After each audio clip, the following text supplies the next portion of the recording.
Galera, o assunto de hoje é sobre autodepuração natural dos corpos d'água. Vamos estudar um pouquinho?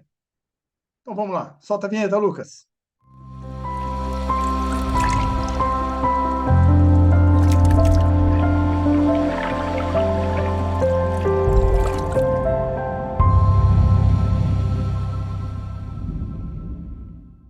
Olá, sejam muito bem-vindos, muitas bem-vindas. Esse aqui é o nosso canal da EcoClass. Eu sou o Dr. Fábio e esse é o nosso programa Bate-Papo sobre Saneamento. Agora mais esporádico, mas sempre presente no dia a dia de vocês, trazendo assuntos como esse: a autodepuração natural dos corpos d'água.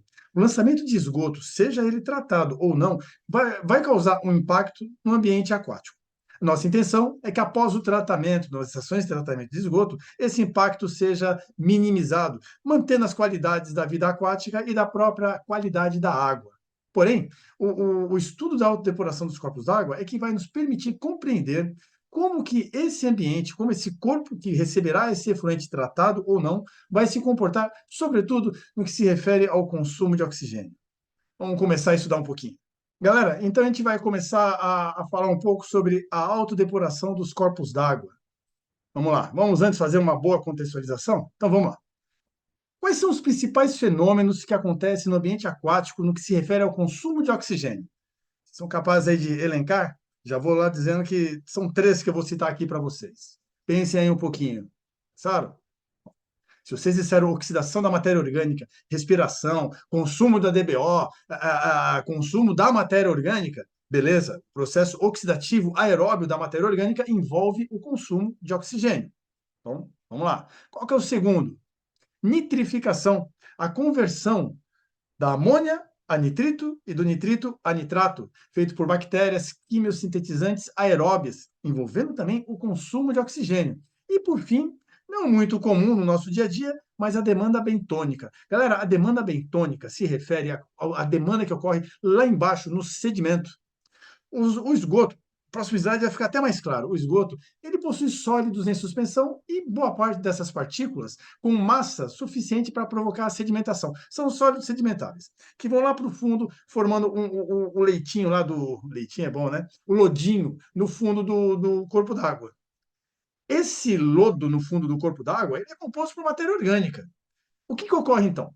Na parte superior desse lodo, aonde ainda há a possibilidade da oferta de oxigênio, nós temos o consumo de oxigênio pelo consumo da matéria orgânica que está lá embaixo.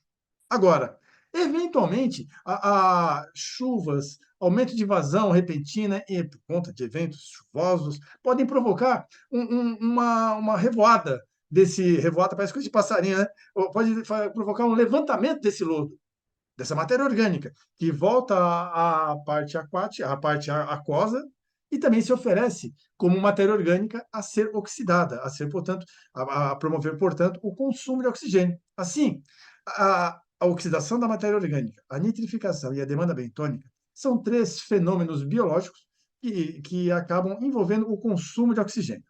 Por outro lado, há também, óbvio, que tem que assim haver, para se manter o equilíbrio natural do ambiente aquático, há processos naturais que também promovem a introdução de oxigênio dissolvido nesses ambientes aquáticos. Quais são?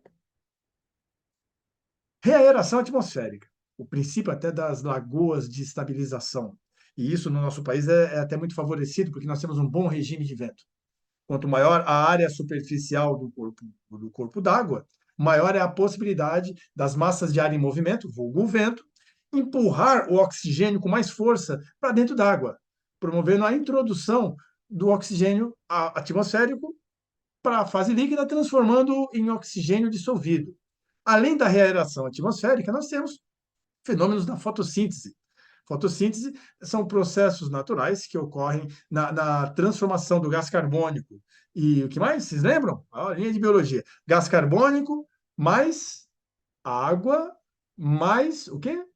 Clorofila ou algum outro pigmento fotossintético que vai dar origem à matéria orgânica e, como resíduo, o oxigênio. A fotossíntese feita por plantas aquáticas, bactérias fotossintéticas aquáticas, auxiliam na introdução também de oxigênio dissolvido na fase líquida. Então, nós temos esses fenômenos biológicos e físicos atuando na introdução de oxigênio e no consumo desse oxigênio. De forma que, no ambiente natural, isso tudo acontece dentro de um relativo equilíbrio. Então, olha só, aqui a gente tem o corte, só para poder ilustrar melhor. A matéria orgânica solúvel e particulada, a solúvel vai ser a solúvel vai ser imediatamente oxidada, porque as bactérias a oxidam com muita facilidade. Vamos ter um consuminho de oxigênio aqui. A particulada acaba sedimentando e formando esse lodo de fundo. Na nitrificação, nós também teremos a oxidação da amônia e do nitrito, aqui também o consumo de oxigênio, e aqui nesse lodo formado, como eu disse para vocês agora há pouquinho, a oxidação da matéria orgânica. Nós temos uma camada anaeróbia que consome essa matéria orgânica, mas não demanda oxigênio. E nessa camada aeróbia, mais em contato com a fase líquida e, portanto, com a possibilidade, dependendo da altura, é claro, dessa coluna d'água e dos estratos de presença de oxigênio, eu vou tossir, perdão, há também a oxidação da matéria orgânica. Por outro lado, os fenômenos de reaeração atmosférica introduzem o oxigênio na fase líquida, e é um dos principais processos para que isso ocorra, é um processo físico. Tá? O oxigênio dissolvido, independentemente da ação da massa, da movimentação da massa de ar, da ação dos ventos, ele tende a se dissolver na fase líquida. A concentração que o o oxigênio atmosférico consegue manter-se dissolvido é uma função das características da pressão desse gás na atmosfera e da temperatura e da própria pressão atmosférica. O gás ele tem o gás oxigênio tem características próprias que permitem ele chegar a um nível de saturação, e esse nível de saturação ele pode ser potencializado ou pode ser diminuído em função da temperatura do ambiente e da pressão atmosférica do ambiente. Quanto maior a pressão atmosférica, maior a força empurrando o oxigênio para dentro da água. O oposto, menor a entrada de oxigênio na fase líquida. Ou seja, a pressão e concentração de oxigênio são diretamente proporcional. Aumenta a pressão, aumenta a concentração. Diminui a pressão atmosférica, diminui a concentração de OD. E a temperatura, quanto maior a temperatura da fase líquida, mais facilmente esse oxigênio consegue energia para sair, porque ele é um gás. Ele consegue sair para a atmosfera. Quanto menor a temperatura, mais dificuldades ele vai experimentar para conseguir vencer a tensão superficial aqui da camada d'água e voltar para o seu lar, voltar para a atmosfera. Ou seja, temperatura e concentração de OD inversamente proporcional. Aumenta a temperatura, diminui a concentração de OD. Por isso que as legislações ambientais que versam sobre o lançamento de efluentes em corpos d'água se atentam à temperatura de lançamento, porque acaba influenciando justamente na concentração do OD. Então, a reaeração atmosférica é o principal fenômeno, e nós temos aqui no cantinho a fotossíntese, deixa eu sair daqui, gerando OD como resíduo da geração da matéria orgânica, da síntese, do anabolismo da matéria orgânica. Porém, vejam, isso é muito importante. Vamos pegar a planta que é mais comum para todo mundo. A planta é um autótrofo fotossintético. Ela faz fotossíntese e produz matéria orgânica e libera oxigênio. Gripe. Aliás, eu não sei se é gripe, dengue ou Covid. O que importa é que eu estou tossindo e peço desculpas a vocês. Então, a planta ela produz matéria orgânica e gera oxigênio como resíduo na fotossíntese. Mas ela precisa oxidar a matéria orgânica para poder obter a energia dessa matéria orgânica que ela produziu. E quando ela faz isso, ela consome oxigênio. Então, a planta produz oxigênio na fotossíntese e consome oxigênio na sua respiração aeróbia, para oxidar a matéria orgânica. O que ela faz, ela usa. Porém, o que se percebe é que há um superávit de oxigênio, ou seja, ela gera mais oxigênio na fotossíntese do que consome na oxidação da matéria orgânica, fazendo com que haja aí um superávitzinho a contribuir com o OD na fase líquida, juntamente com a reaeração atmosférica. Dessa forma, o que a gente vai enxergar no ambiente aquático é um relativo equilíbrio. Por que relativo equilíbrio? A gente chama em biologia isso de equilíbrio dinâmico. O equilíbrio ele não é esses dois pratos eternamente igualados. Há opa, coçando o nariz aqui, hein? Bem educado, né? Na verdade foi o bigode. Há um balançar para lá e para cá. Ora a produção é maior, ora o consumo é maior, mas ao longo do tempo há um equilíbrio dinâmico, há uma linha que eu consigo enxergar entre esses altos e baixos, entre a produção de OD e o consumo de OD. Contudo, Aí aparece a mão humana, as ações antrópicas, com o lançamento de esgoto bruto no corpo d'água, aí bagunça tudo, porque esse esgoto bruto, ou mesmo até um esgoto tratado, dependendo do como ele foi tratado, né? Infelizmente, as nossas estações de tratamento de esgoto, elas ainda pecam muito na eficiência da remoção pura e simples de matéria orgânica. Essa matéria orgânica, esse lançamento acaba potencializando os processos naturais de consumo de oxigênio, porque eu estou ofertando nesse ambiente líquido mais matéria orgânica. Logo, o consumo de oxigênio será aumentado e a produção de oxigênio dissolvido continuará seguindo o seu curso normal. Reaeração, superávit da fotossíntese. Aí, o que, que isso vai nos levar? A um estado de coisas que provoca o consumo de oxigênio ao ponto de comprometer esse equilíbrio dinâmico, gerando, na verdade, um desequilíbrio no meio, gerando um déficit de oxigênio. Em algum momento, aquele equilíbrio dinâmico ele deixa de existir e o consumo aumenta demais, mas aumenta tanto que a produção não dá conta. O ambiente é modificado e há um estado instalado aonde o oxigênio falta. Faltando oxigênio, toda a vida aeróbia é comprometida, toda a qualidade da água é comprometida. A vida aquática e a qualidade da água é comprometida nesse processo de lançamento de esgoto bruto ou maltratado, gerando esse déficit de oxigênio. E olha que a gente está falando só, exclusivamente, no déficit de oxigênio, nem estamos entrando nos outros detalhes. E aí entra, então, a questão da autodepuração dos corpos d'água. Deixa eu vir para cá. O que, que essa autodepuração dos corpos d'água ela nos coloca? O que, que é isso? Antes de mais nada, autodepuração dos corpos d'água. O prefixo auto indica que é ela própria, que é o próprio corpo d'água que vai provocar a sua depuração. É igual, sabe, a gente acaba falando autópsia. Parece que eu vou abrir o meu corpo e depois de morto, não, necrópsia, né? Porque autópsia é um termo meio equivocado.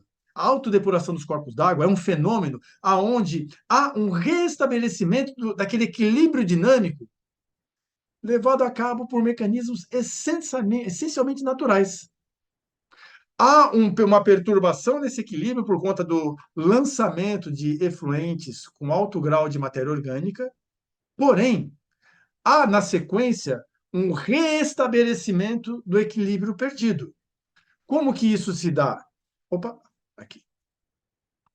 Primeiramente, é importante que o ponto provocador do equilíbrio ele tenha sido estancado, ou seja, o lançamento, o despejo de esgoto, ele tem que ser sido interrompido ou drasticamente reduzido ao ponto de que a vazão lançada seja passível de ser assimilada pela massa d'água, desse corpo d'água, diluída, ao ponto de não provocar uma alteração na dinâmica de consumo de oxigênio, permitindo que essa matéria orgânica remanescente seja consumida naturalmente pelas bactérias, gerando produtos inertes, sem perturbar todo o equilíbrio do meio, no que se refere àquela balança entre produção e consumo de oxigênio dissolvido.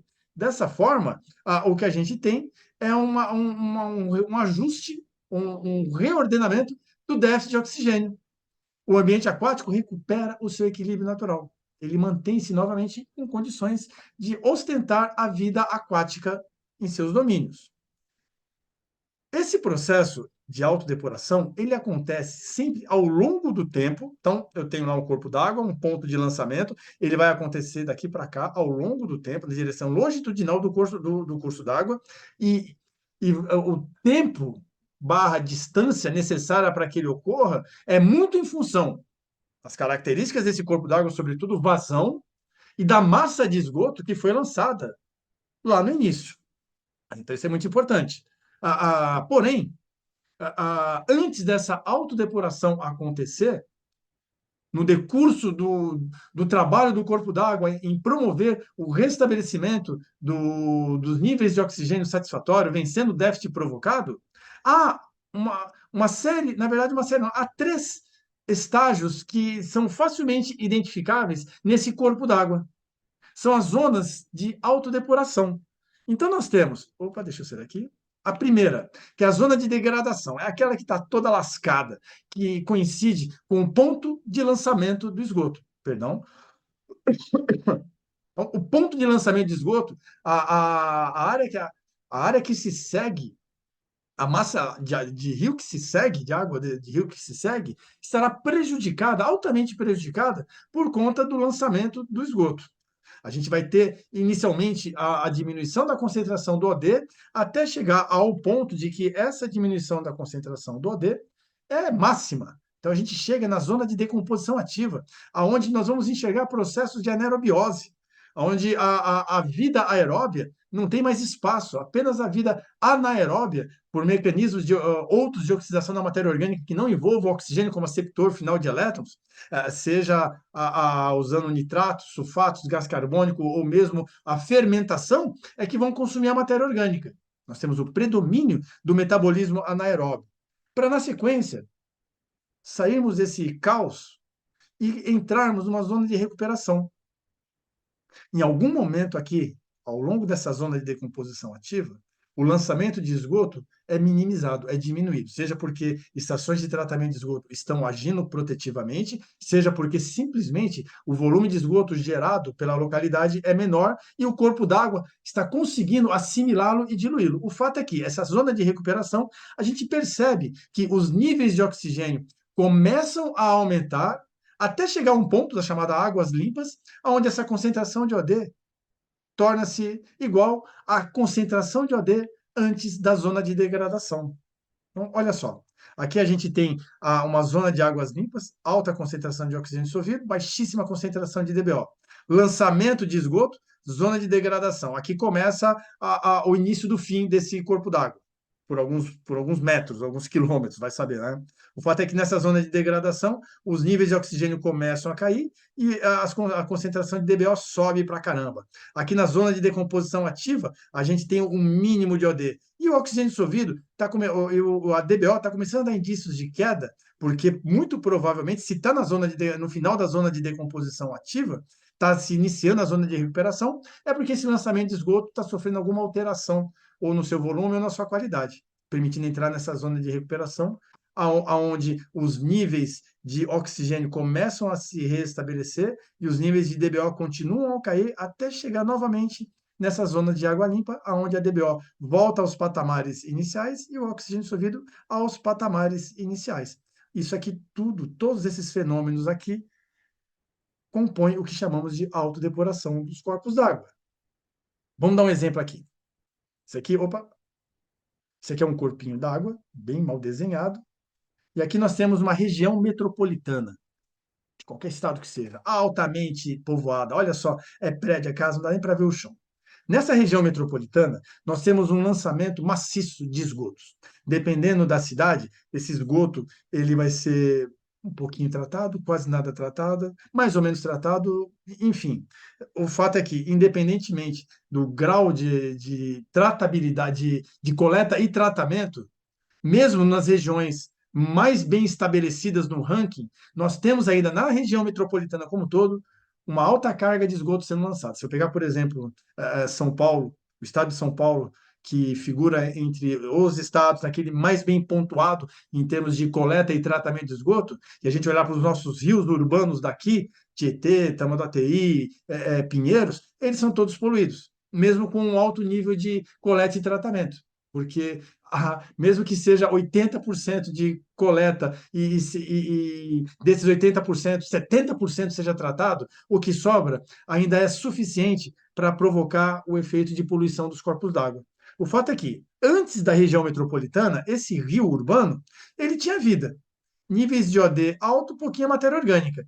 Quando esse rio ele entra na região metropolitana e começa a receber essa carga maciça de esgoto continuamente ao longo do tempo e ao longo do seu, longitudinalmente, ao longo do seu comprimento, os níveis de OD começam naturalmente a cair, os níveis de matéria orgânica começam a aumentar e a vida aquática começa a diminuir.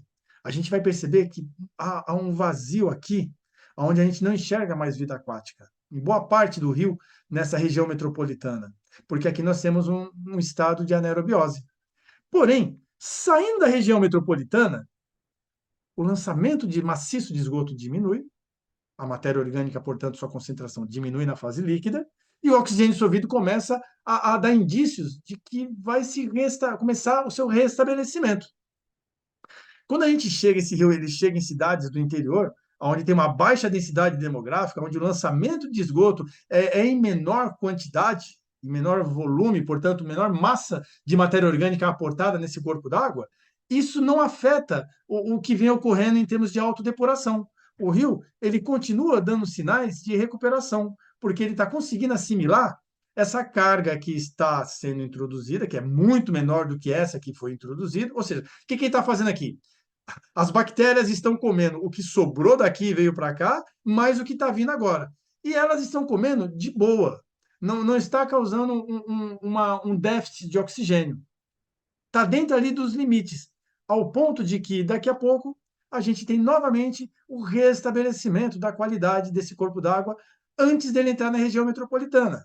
E a gente vai observar que a mesma coisa aconteceu aqui. Nós tivemos um aumento de DBO na região metropolitana e a queda de DBO quando. Opa, a DBO saiu aqui malzinho, hein? O uzinho caiu. E a queda dessa DBO quando sai da região metropolitana. A diminuição drástica do OD quando entra na região metropolitana e a recuperação dos níveis de OD quando esse rio sai da região metropolitana. Ou seja, o vilão é a região metropolitana? Não, o vilão não é a região metropolitana. O vilão é a falta de políticas públicas que promovam uma perfeita coleta e tratamento de esgoto. Isso é um ponto. Nós temos que lutar contra a falta de gestão que promova a coleta e tratamento de esgoto. Não o fato das pessoas preferirem morar aqui ou acolá. Isso não é um problema. O problema é essa massa de pessoas não ter uma ligação de esgoto, ou essa massa de pessoas ter uma ligação de esgoto em sua residência, seu comércio, e essa ligação de esgoto acabar aqui. Isso é que é o problema. Isso é que a gente tem que lutar sempre, ok? E aí, a gente tem aí na literatura algumas condições de rio, da água do rio, em relação à concentração de DBO e à porcentagem de oxigênio presente, para que seja possível observar um estado de qualidade da vida aquática. Então, até 80% do OD de saturação, e quando a gente fala de OD de saturação, pegando aí a temperatura média do Brasil, a gente está falando aí de um OD na fase líquida de saturação de 8 miligramas por litro, de 8 a 9 miligramas por litro. Dado pressão e temperatura, essa é a massa de oxigênio que a gente conseguiria colocar na água. Então, só que a gente não vai encontrar o OD de saturação em nenhum corpo d'água, porque há, como acabamos de mostrar, a dinâmica de produção e consumo. Perfeito? Mas, levando-se em conta 80% do OD de saturação, a gente consegue encontrar a vida aquática. 50% já é meio duvidoso. Isso, é claro, associado aqui ao OD. 50% de OD e 7,5% de DBO já é uma condição prejudicada. Só os organismos aquáticos mais resistentes. Aí, OD quase nulo, DBO de 10 e de 20, a gente está falando de uma DBO baixinha, né? Ainda, haja vista aí algumas concentrações de DBO de efluentes finais que a gente vê por aí. Aí a gente vai realmente ver, em relação às vidas dos peixes, muito difícil de se ver. O fato é que, se a gente fosse usar aí um número cabalístico para colocar como nota de corte para encontrar vida aquática no que se refere à vida mais evoluída, pluricelulares como peixes, coloca aí um OD de 3,5. Um OD de 3,5, perdão, o OD de 3,5 seria o ideal, ali o limiar, para que a gente consiga encontrar nesse rio, nesse corpo d'água, peixes vivendo numa boa, ok? Porque, olha só, o que acaba acontecendo? Então, aqui a gente tem um gráfico do oxigênio dissolvido pelo tempo. Dois fenômenos estão acontecendo simultaneamente: a desoxigenação, que é o consumo de oxigênio, e a reaeração, que é a introdução de oxigênio. A gente tem, nesse corpo d'água, uma concentração de oxigênio dissolvido, ok? Aqui, o oxigênio dissolvido. E isso daqui é o déficit que se existe entre o oxigênio dissolvido e o OD de saturação. Opa, deixa eu sair daqui. O déficit de oxigênio é o OD de saturação menos o OD no tempo T. Olha só, aqui, nesse ponto, a gente está falando provavelmente no momento em que o corpo d'água já está experimentando o recebimento de esgoto. Esse ponto aqui, ó, esse ponto T aqui, ó, esse ponto T, ele é o que a gente chama de déficit crítico, porque aqui é onde a gente tem o OD mais baixo. Então, se eu pegar aqui esse OD nesse ponto T e subtrair o OD de saturação e subtrair disso aqui, eu vou ter o meu déficit mais crítico de oxigênio dissolvido. Isso é importante para a gente entender como que está acontecendo ao longo desse perfil desse corpo d'água. Mas também o que é importante a gente compreender? Que os fenômenos de desoxigenação, de consumo de oxigênio, ele acontece sendo modelado por essa equação. dLdt é igual a menos K1 vezes L. L é a DBO, carga de DBO, load. Então, a gente tem que o consumo de DBO ao longo do tempo é igual a essa constante, ou coeficiente de decaimento, ou constante de decaimento, vezes a concentração de DBO, menos essa constante é negativa. A gente vai ter, então, uma constante que vai diminuindo a massa de DBO. Por isso vai ocorrer a desoxigenação, vai ocorrer o consumo de oxigênio para que essa DBO seja diminuída ao longo do tempo. Já aqui em cima, na reaeração, a gente tem também um dL por dt, uma variação da DBO ao longo do tempo, expressa, perdão, por menos K2 vezes D, onde esse D é o déficit de oxigênio. Ou seja, essa reaeração, a produção de... Entendo, a introdução de oxigênio para que ocorra uma concentração de OD na fase líquida tem que vencer o consumo aqui. Ou seja, tem que entrar mais oxigênio do que é consumido. Tem que se vencer esse déficit aqui, ó, esse déficit de oxigênio. Por isso que ele entra aqui nesse equacionamento, ok? Então, a gente modela a taxa de reaeração e a taxa de desoxigenação por essas duas equações. E aí a gente busca na literatura e encontra, por exemplo, von Sperling, que, diga-se de passagem, é de uma didática muito boa, um dos livros mais didáticos, assim, facilmente de compreender para quem quer começar, quem está no meio, quem está lá na frente, lê von Sperling. Você vai encontrar lá informação muito bem trabalhada e apresentada. E ele traz aí para a gente alguns valores de K1 em função da origem da água, do corpo d'água. Então, a gente tem o K1 para águas residuárias de baixa concentração, para efluente terciário, quer dizer, que sai de estações de tratamento de esgoto, que além de remover matéria orgânica, remove nutrientes, por exemplo, e o com águas limpas e por aí afora. E da mesma forma, ele também nos oferece a constante K2 para algumas condições de corpo d'água. Por que condições de corpo d'água? Porque a reaeração, como a gente tem o fenômeno de introdução do oxigênio atmosférico na fase líquida como principal mecanismo, vai depender da estrutura desse corpo d'água. Então, para pequenas lagoas, grandes rios, a gente tem valores de K2, e ainda dependendo da profundidade, da sua altura da lâmina d'água, se ele é profundo ou se ele é raso. Dessa forma, eu consigo modelar aquelas equações pegando esses K1 e K2 da literatura. Posso também tentar determiná-lo em campo, se eu precisar fazer um estudo muito específico, mas a literatura ela me oferece valores bem concisos para eu utilizar no meu trabalho. Que trabalho é esse? É de utilizar o modelo de Streeter-Phelps.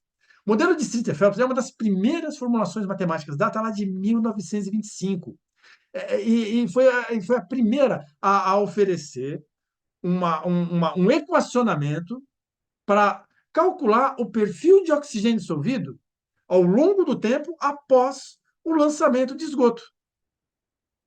Ele considera, no balanço de oxigênio, apenas o consumo de oxigênio pela oxidação da matéria orgânica durante a respiração e a produção de oxigênio pela reaeração atmosférica. Ou seja, nesse modelo, a gente não vai imputar o consumo de oxigênio pela nitrificação, nem pela demanda bentônica. Tampouco a gente vai imputar nesse modelo a produção de oxigênio pelo superávit que ocorre pela fotossíntese. Ou seja, ele pode não ser, portanto, preciso, mas ele oferece uma resposta precisa em termos de macro e de facilidade de aplicação. Ele visa, basicamente, a determinação do déficit de saturação do oxigênio num determinado tempo. Para isso, o que ele vai precisar? O que a gente vai precisar ter para alimentar esse modelo?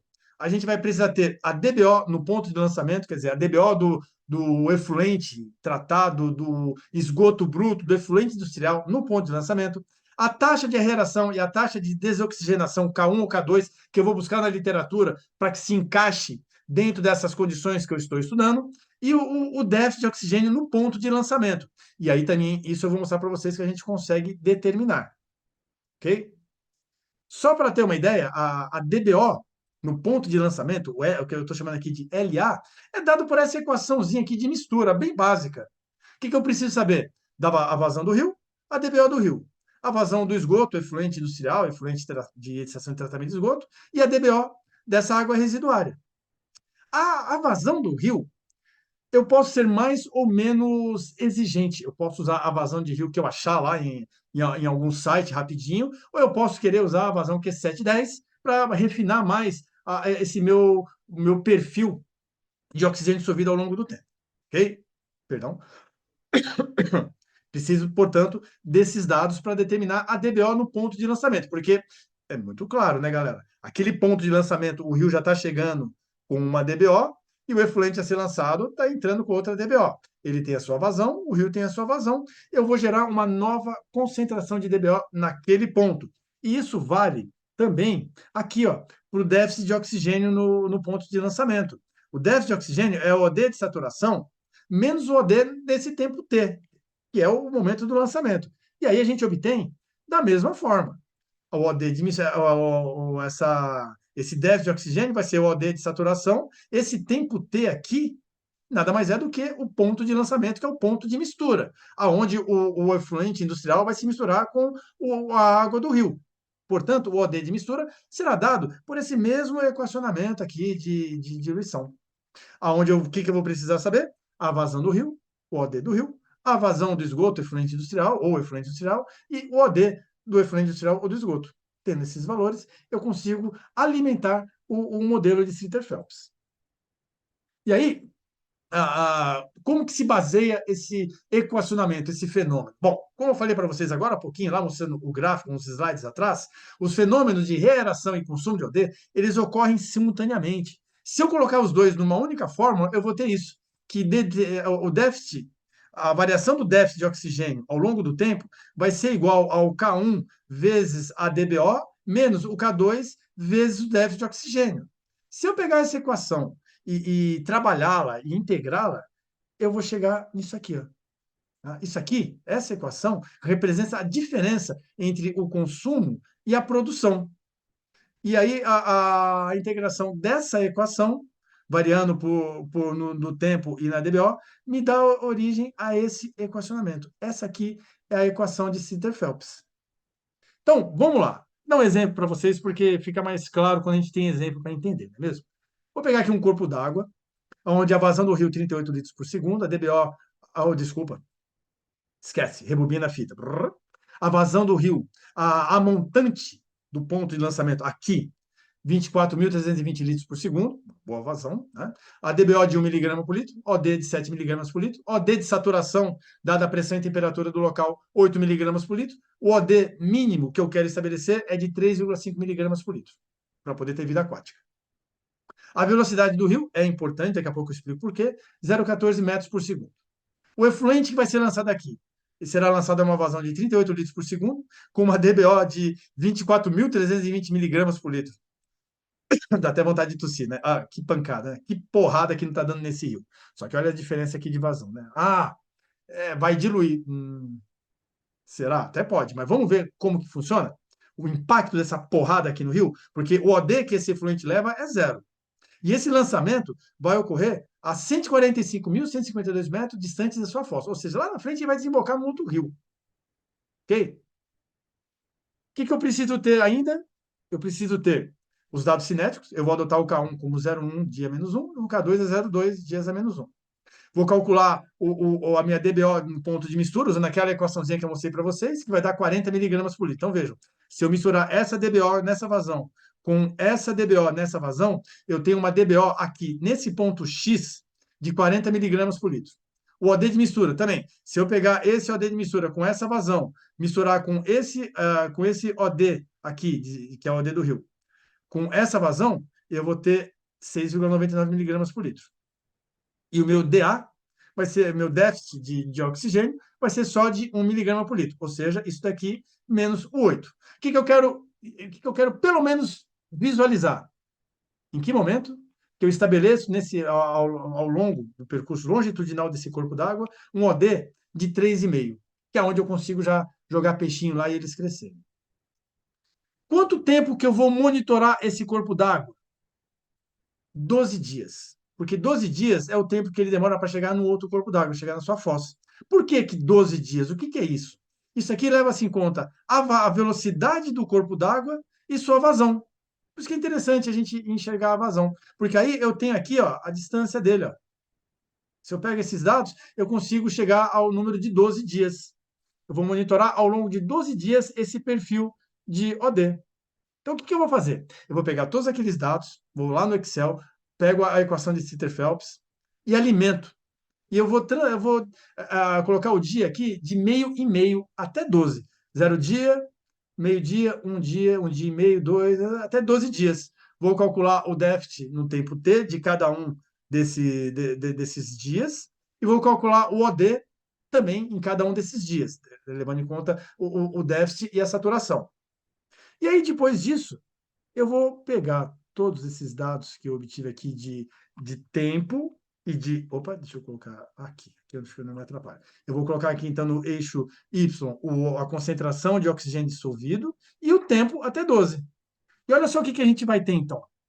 O rio, antes do lançamento, está aqui, ó, com 7, lançou, começou a cair, começou a cair, começou a cair. O que que então a gente enxerga aqui, nesse gráfico?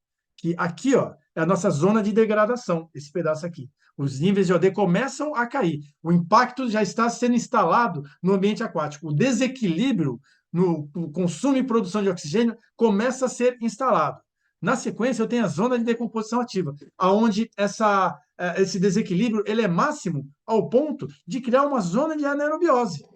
Porém, lá pelo sétimo dia, sexto dia, eu já começo a ter uma recuperação desse corpo d'água. A DBO está sendo consumida, não há mais nenhum lançamento de esgoto nesse rio, e o OD começa a se recuperar, até chegarmos novamente aqui na zona de águas limpas. O OD de 3,5, ele vai acontecer aqui, ó, no nono dia, 9 dias de distância. É muito tempo, né? 40 miligramas, pessoal, de DBO. E aqui, então, eu volto a ter as características iniciais da qualidade dessa água. Facinho, né, galera? Instigante, gostoso, bacana. Pois é, eu espero sinceramente que vocês tenham gostado.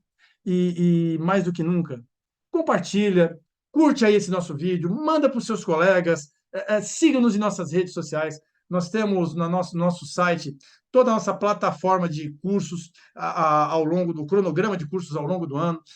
Se você tiver alguma demanda específica, nos procure, que nós formatamos cursos in company para vocês, sem contar todo esse material que a gente entrega de bandeja para vocês. Quero aqui também chamar a atenção para a nossa Rádio EcoClass. Galera, a Rádio EcoClass é isso aqui, sem imagem, só na conversa. Imagina só você preso no engarrafamento, ao invés de ficar lá estressado ou tendo que procurar nos dials do teu rádio alguma coisa bacana, você escutar uma aula sobre saneamento. É muito legal. Você está na tua academia, põe um fone de ouvido, vai puxar ferro e aprende sobre saneamento. Dá uma olhada lá no nosso site. Entra no Spotify, procura a gente lá, Rádio EcoClass, a rádio que toca saneamento. Eu vou ficando por aqui, mais do que nunca agradecendo imensamente todo o carinho, todo o acolhimento de vocês. Se cuidem nesse momento de dengue. Olha aí os focos que pode ter na sua casa. Acaba com a água parada, põe areia no potinho de planta. Vamos fazer a nossa parte para poder cobrarmos com mais qualidade os nossos gestores públicos de fazerem a parte deles. Espero que todos fiquem bem e a gente se vê no próximo bate-papo. Fui!